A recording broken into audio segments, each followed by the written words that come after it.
भारत में एक नई महामारी फैली और दुख की बात यह है, इस पे कोई बात ही नहीं कर रहा है।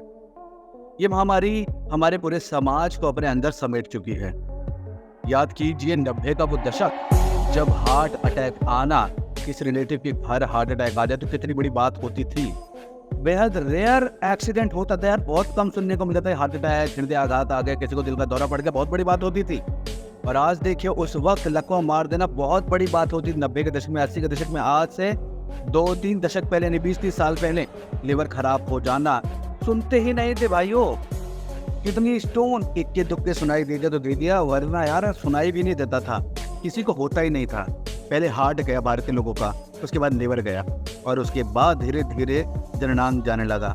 आज की तारीख में IVF सेंटर की भरमार देख रहे हैं। साफ शो करती है उन IVF सेंटर्स के सामने जो लगातार कपल्स बैठे रहते हैं, उनकी तादाद शो करती है भारत के अंदर प्रजनन क्षमता मर्दों की और औरतों की खत्म होती जा रही है। उसके बाद नंबर आ चुका है किडनी का। आंकड़ा सुनकर हिल जाओगे आप। पिछले 2 दशकों में किडनी डिजीज से मरने वाले लोगों की संख्या 2 गुनी हो चुकी है। 2 गुनी दोस्तों, सिर्फ 20 साल में। Indian journal of nephrology, nephrology मतलब किडनी की स्टडी को कहते हैं, इसमें इस रिपोर्ट में बताया गया है कि कैसे हर 5वां यंग इंडियन जो है उसे किडनी की प्रॉब्लम डेवलप हो चुकी है। 70% किडनी के मरीज जो है, किडनी की बीमारी के मरीज जो हैं, उनके बचने के चांसेस बहुत कम हैं। 7% जो किडनी डैमेज हो रहा है, वो 7 का 7% है, वो पेन किलर से ज़्यादा खाने की वजह से हो रहा है। 10% भारतीय जो हैं, एम्स की रिपोर्ट बता रहे हैं आपको, 10% भारतीय, 140 करोड़ में से 10% भारतीय किडनी की प्रॉब्लम फेस कर रहे हैं। 27% लोग जो है किडनी की बीमारी, जो हाई ब्लड प्रेशर की वजह से हो रही है, और हाई BP कितना आम हो गया है देश के अंदर। 45% किडनी की डिजीज जो है वो सीधे डायबिटीज से लिंक की जा रही है। ये सारी रिपोर्ट्स बता रहे हैं आपको डायबिटीज कितनी ज़्यादा फैल चुका है, हर एक को डायबिटीज हो रहा है। भारतीय किडनी खराब हो रही है, कारण बहुत रेयर है। BP डायबिटीज, और BP डायबिटीज तो ऐसा हो गया है दोस्तों कि हर घर में एक ना एक बंदा हो गया जिसको BP या डायबिटीज है। क्यों? क्योंकि हमारी थाली में होता है रोटी और चावल। क्या खाया? रोटी खाई। क्या खाया? चावल खाया। हमारे यहाँ सब्जियों को ज़्यादा खाने का प्रचलन ही नहीं है देश में। थाली में सब्जी बाद में खत्म होती है, दही, रोटी, चावल ये पहले खत्म होता है। प्रोटीन, दाल सिर्फ चावल को गीला करने के लिए इस्तेमाल होता है। रोटी खाई जाती है तो दाल साथ में नहीं खाते हैं, सब्जी के साथ खाई जाती है, और सब्जी बहुत कम टच करके खाते हैं। महंगाई है इतनी, और दिमाग एक अलग लेवल पे काम करता है। भले ही 20 रुपये की बेहतरीन फूकने वाली सिगरेट पी सकता है आदमी, 20 रुपये सिगरेट पे खर्च कर देंगे, लेकिन दोस्तों क्या 4 बादाम नहीं खरीद सकते आप? शरीर को प्रोटीन मिलेगा, इंपॉर्टेंट मिनरल्स मिलेंगे। हमारे खाने में पोटेशियम गायब हो चुका है, सोडियम भरा हुआ है, नमक भर भर के खा रहे हैं। सहूलियत ने दोस्तों एकदम ऊपर का स्टेटस ले लिया है हमारे देश के समाज में। सहूलियत देखते हैं, जोमेटो ऑर्डर करो, स्विगी से बुलाओ, बाहर खाना खाओ, घर में कौन बनाएगा? थोड़ा टाइम मिला है तो जो महिलाएं हैं, कहाँ उनको बिजी करें, एंजॉय करते हैं, बाहर चलते हैं, बाहर जाके खाएंगे यार। बीवी भी कमा रही है, मैं भी कमा रहा हूँ, दोनों बाहर जाके खाएंगे, बच्चे बाहर से खा लेंगे। वहाँ भी कंपटीशन है, कंपटीशन की दुनिया है। आपके अंदर भी कंपटीशन है। इंस्टाग्राम में देख रहे हैं कि आपके कॉम्पिटिटर क्या क्या कमा रहा है, कितनी फैसिलिटी है, क्या क्या अचीव कर लिया है, कितने लाख का पैकेज पे चला गया है, कितने स्विगी से ऑर्डर कर रहा है, कितनी गाड़ी खरीद रहा है, कितनी महंगी गाड़ी है। उस पर फोकस ही नहीं है कि भारत में शरीर पे क्या फोकस हो रहा है, उस पर है ही नहीं भैया। काम पे बैठो, 12 घंटे 14 घंटे काम करूंगा, खाना बाढ़ में जाए, जहाँ भूख लगे। सबसे स्वादिष्ट कहाँ मिलता है? मोमोज मिला, अरे खा लिया, अरे ये पिज्जा बर्गर खा लिया। क्यों? घर का खाना कहाँ से स्वादिष्ट होगा? घर के खाने में डबल नमक कहाँ होता है? और एक और बात बता दूं, हर एक बंदा ये सोचता है कि बाहर जा भी हूँ काम के लिए, वो खा लेता हूँ, है ना। और आजकल सब लोग जो है, दिल्ली के लोग बैंगलोर जॉब कर रहे हैं, बाहर से आके दिल्ली में कर रहा है, कोई मुंबई में कर रहा है, कोई बाहर जाके कर रहा है, खुद अकेला रह रहा है, अकेला कमा रहा है, अकेला खाना पीना कर रहा है। तो वो कहता है यार कौन खाएगा, कौन बनाएगा, पहले काम कर लेता हूँ, थोड़ा बहुत जो टाइम मिलेगा उसमें कुछ खा लूँगा। अब घर के अंदर जो खाना होता है उसमें टेस्ट पे ध्यान कम दिया जाता है, सेहत पे ध्यान देना ज़्यादा होता है, और रेस्टोरेंट में स्वाद पे ध्यान दिया जाता है। सिर्फ पाव भर के ट्रांस फैट डाल दिया, तेल को बार बार इस्तेमाल कर दिया, समोसे, कचौड़ी, पानी पूरी, चाट ये खा लेंगे, भर भर के खा लेंगे। और भारत के लोग सबसे ज़्यादा यही खा रहे हैं। चाइनीज़ आ गया, कॉन्टिनेंटल, ये दुनिया भर की चीज़ें फैल चुकी हैं। ऊपर से फूकना और पीना। स्ट्रेस को काटने का सबसे बेहतरीन भारतीय नवयुवकों का जुगाड़ ये है और नवयुवक क्या नवयुवतियाँ भी फूकना और पीना, स्ट्रेस हो रहा भाई, 2 सिगरेट पी लिया, खुशी हो या गम हो, अरे आज मेरा सैलरी बढ़ गया, आज मेरा बढ़ते, चलो दारू पीते हैं, अरे आज न्यू ईयर दारू पीते हैं, सीधा किडनी पे आपके फैल रही हैं बीमारियाँ, सीधा असर किडनी पे जा रहा है। चुनिंदा से सिम्टम्स हैं, समझ में नहीं आएंगे, जिंदगी में व्यस्त रहते हैं, उन्हें पता ही नहीं लगेगा, अचानक से पेट में दर्द होता है और पहुंच जाते हैं। किडनी स्टोन के केसेस कितने ज़्यादा देखने को मिल रहे हैं, बच्चों तक को हो रहे हैं। किडनी डिजीज़ के साइन सिस्टम बहुत मुश्किल से पढ़ रहे हैं, पाते हैं लोग, और बहुत मुश्किल से पकड़े जाते हैं कि क्या है।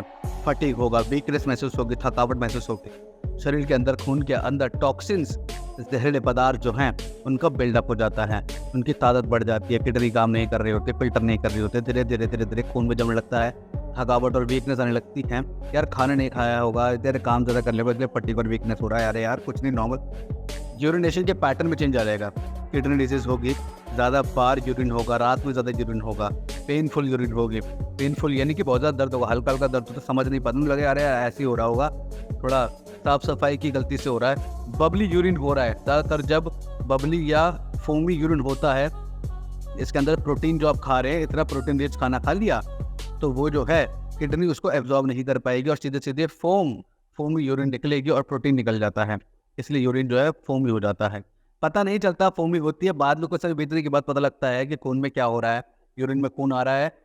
स्वेलिंग, एडिमा, किडनी में प्रॉब्लम अगर होती है, किडनी जो होती है एक्स्ट्रा फ्लूइड, ज़्यादा तरल पदार्थ शरीर में रहती है, उसको निकालती है, एक्स्ट्रा पानी निकालती है, ये काम है किडनी का। किडनी काम नहीं करती, पैरों में स्वेलिंग आने लगती है, खासकर एंकल, फीट में, फेस में, हैंड में, यहाँ पे स्वेलिंग आती है, लोग ध्यान नहीं देते हैं। स्किन ड्राई और इची हो जाती है, सूखी और खुजली होने लगती है, वहाँ पे हम ध्यान नहीं देते। अरे नया शैम्पू यूज़ कर लेता हूँ, अरे नया साबुन लगा लूँगा, नया फेस वॉश लगा लूँगा, उस पर ध्यान नहीं देते। ये है क्योंकि किडनी आपकी साफ नहीं कर पा रही आपके ब्लड को। कंटिन्यूसली पफीनेस अराउंड आईज, आंखों के चारों ओर गद्देदार टक्के हो जाते, सूजन जैसे हो जाती है, पसीनों की वजह से हो जाती है। और दोस्तों पफीनेस हो जाएगी, प्रोटीन निकल रहा है यूरिन से, इसलिए आंखों के अराउंड पफीनेस हो जाएगी, इस पर भी कोई ध्यान नहीं देता। जबकि इस वक्त किडनी में large amount of protein leak कर रही होती है यूरिन के माध्यम से। हाई ब्लड प्रेशर, पता ही नहीं चलता है, हाई ब्लड प्रेशर हो गया, अचानक से एक दिन चक्कर आएगा, ऐसा महसूस होगा, चक्कर आएगा, हाई ब्लड प्रेशर हो गया, उसका रीडिंग में आता है, अरे कुछ होता ही नहीं है, बीपी तो है, अरे ठीक है यार ठीक हो जाएगा। जबकि हाई बीपी धीरे धीरे किडनी और दूसरे ऑर्गन्स को खत्म कर देंगे, भूख अचानक से मर जाएगी। कई लोगों में ऐसा हो जाएगा, बिना फूके बिना पिए भूख नहीं लगती, ऐसा भी हो जाता है, समझ में नहीं आता है। उस वक्त उनकी बॉडी में भूख कम हो चुकी होती है, भूख कम होना, वजन का गिरना, ये सब शो कर रहा है कि शरीर में जहरीले पदार्थ बढ़ रहे हैं, किडनी उसे साफ नहीं कर पा रहे और अनइंटेंशनली वेट लॉस हो रहा है। हमेशा मतली जैसा लगता है कि भाई वॉमिट हो जाएगी, मन खराब हो रहा है, ये दिखाता है किडनी में प्रॉब्लम। सांस लेने में तकलीफ हो रही है, किडनी का काम एक्स्ट्रा फ्लूइड निकालने का होता है, एक्स्ट्रा पानी जो शरीर में जम जाता है उसे निकालने का होता है, साफ करने का शरीर को। किडनी धीरे धीरे काम करना बंद कर देती है, तब किडनी फेल की तरफ जाने लगती है, तब सांस लेने में तकलीफ होगी, फ्लूइड अंदर भर जाएगा। कई लोगों में ठंड लगने की समस्या हो जाती है, डिजीनेस, चक्कर और थोड़ा डिसोरिएंटेड महसूस होने लगेगा, कंसंट्रेट नहीं कर पाते, मसल क्रैम्प्स हो जाते हैं। सारे वो साइंस और सिस्टम है जो आप समझ नहीं पाते। इवेंचुअली जब खून आना शुरू हो जाता है, मैचूरिया होता है, तब हमें समझ में आता है, अरे भैया डॉक्टर के पास जाने की जरूरत है। पेट में तेज दर्द होता है, तब हमें समझ में आता है कि डॉक्टर के पास जाने की जरूरत है। दोस्तों हर भारतीय के साथ इस वीडियो को शेयर करें, अपने घर वालों को शेयर करें, सोडियम का इंटेक कम करिए, नमक कम खाइए, प्रोटीन को बढ़ाइए, प्लेट में, इंडियन प्लेट में रोटी चावल पे फोकस मत करिए, उनकी मात्रा कम, दालों पे फोकस करिए, ग्रीन वेजिटेबल्स पे फोकस करिए, ड्राई फ्रूट्स पे फोकस करिए, तभी आपके शरीर में सही अमाउंट में चीज़ें जाएंगी, पोटेशियम सही जाएगा, फॉस्फोरस जाएगा। और ये जो एक्स्ट्रा आप ले रहे हैं नमक, उसे कम कर दो दोस्तों, अभी भी वक्त है।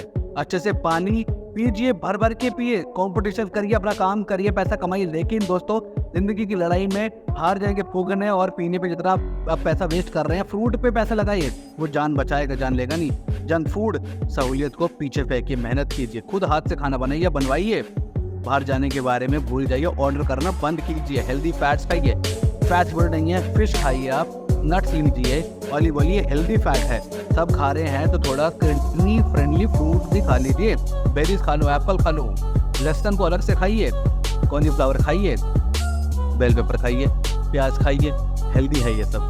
कैल्शियम और विटामिन डी को मैनेज कीजिए, इसकी कमी नहीं होनी चाहिए। पोटेशियम, भारतीय पोटेशियम ले सकते हैं केलों, संतरों, आलू, पालक और टमाटर से। फॉस्फोरस बहुत इंपॉर्टेंट है, डेयरी प्रोडक्ट में मिलता है फिश में, मीट में, पोल्ट्री, होल ग्रेन में मिलता है कैल्शियम, मिल्क में मिलता है, चीज़ में मिलता है, योगर्ट में मिलता है। और दोस्तों आयरन रेड मीट में मिलता है, चिकन में मिलता है, टर्की में मिलता है, बीन्स में मिलता है, दालों में मिलता है। विटामिन डी सन के एक्सपोजर में मिलता है, फैटी फिश में मिलता है, अंडे के बीज की जर्दी एग योग से मिलता है। ये खाइए दोस्तों। ओमेगा 3 फैटी फिश से मिलता है, अलसी जो आप खाते होंगे, अखरोट में मिलता है ओमेगा 3, फाइबर फ्रूट्स वेजिटेबल से मिलते हैं, फाइबर प्रोटीन के सोर्सेज आपको मालूम नहीं होंगे, उनको कंज्यूम कीजिए, दालों पर फोकस कीजिए।